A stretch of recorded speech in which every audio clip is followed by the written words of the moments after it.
మీరు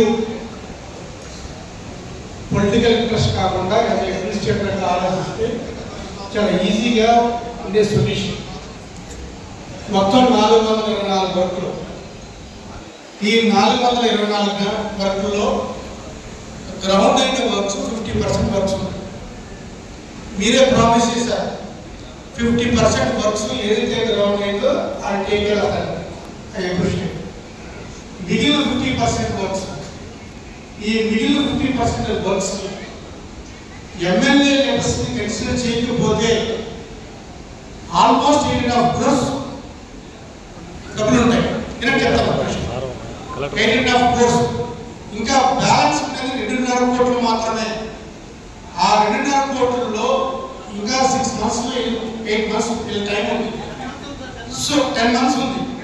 ఈజీగా 2.5 కోట్ల రూపాయలు అనేది జిల్లా పరిషత్కు రెవెన్యూ రావడం అనేది చాలా ఈజియెస్ట్ వే. అది పెద్ద కష్టం కాదు.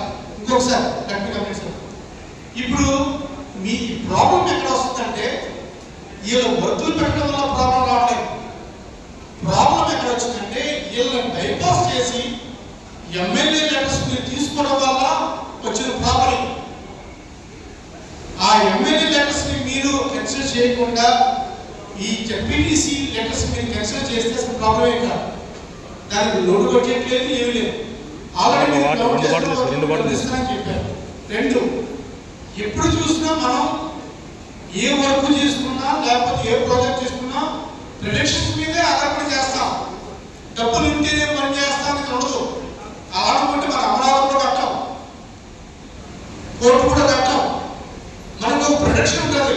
పలానా చోట నుంచి డబ్బులు వస్తాయి, పలానా చోట చెప్పారు. ఆ విధంగానే ఇప్పుడు మీరు ఎక్సైజ్ డ్యూటీ అడిగారు, పలానా ఫండ్ వస్తుందని చెప్పారు. ఆ ఫండ్ వచ్చినప్పుడు డైవర్ట్ చేయండి. ఈ లోపల గ్రౌండ్ చేసుకుంటారు.